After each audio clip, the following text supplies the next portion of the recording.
Religion and faith have always been central to life here on the Delmarva Peninsula. Yeah, in days gone by, people would gather by the thousands every summer at camp meetings, listening to preachers and sharing Christian fellowship.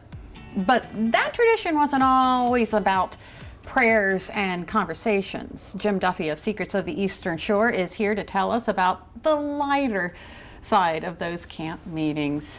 Good afternoon. Good afternoon. Good to see you. Thanks for having me. Absolutely. So did people really come out at all these camp meetings? People really did come out to these camp meetings. So it was like late 1800s, early 1900s. There were like 40 different ones on the Delmarva Peninsula. And people actually could camp out. It wasn't like a tent. It was like a little cottage, kind of a makeshift little temporary cottage that they used. 10,000 people on Sundays, 5,000 people on a big weekday, and at least 1,500 people every weekday for like a 10-day run. They had like these rock star preachers who would tour from camp to camp to camp. One of the guys who came to Laurel Bethel was a boxer, a prize fighter. Oh. His name was Jack Cardiff, and he started his sermon something along the lines of saying, "I am only one man, but I expect order here, and I can take care of 6 of you if I need to." But it's not like there was all this disorderly conduct going on. That's a funny thing, when you read all the history, it's all about the devotion and the conversions and the baptism. But a lot of people back then, it was kind of just like a vacation. They had horse racing nearby. They had gambling nearby. And anywhere where people are happy and on vacation, there is liquor involved. I came across one story about a police report. A guy with a great name, Zolo Games, was selling illegal liquor. And the article described it as, if you had 2 drinks of this, you'd want to kill your grandmother. Oh my. Wow. So there were fights and there was disorderly conduct too. Okay, so unlike Firefly, there was probably no traffic jams. Wrong again. Wow. First of all, these are dirt roads, right? Right. Nighttime, people leaving. You get like 3 cars on the dirt road, you can't see a thing.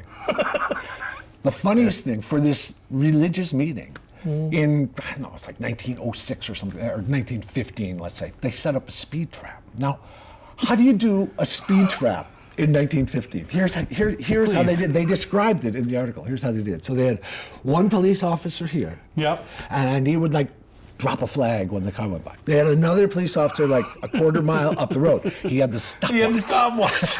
And then they must have had a third one doing like the math like Father McGrath taught me in high school, trying to figure out whether they were speeding. They didn't actually hand out tickets, but it worked exactly like it does today when people don't pay their tolls or something like that. They sent the fines by mail.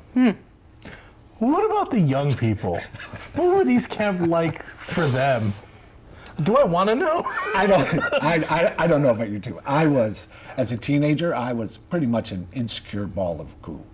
So it sounds like a nightmare to me. Okay. But there are probably people watching whose grandparents met at these camp meetings, and this is how that would happen.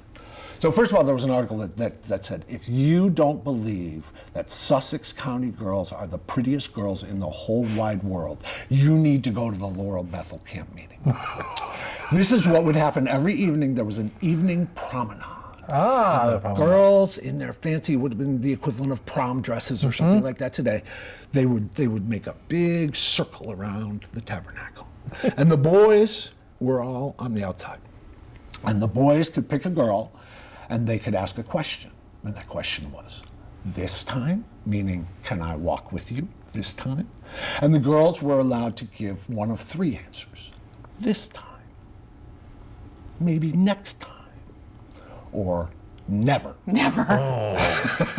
Oh my goodness. Speed dating in the back in the day. Back in the day Exactly. of the camp meetings. Secrets of the Eastern Shores, Jim Duffy, thank you. Thank you. That's going to go down as one of my favorites right there. That's a good one. That is a good one.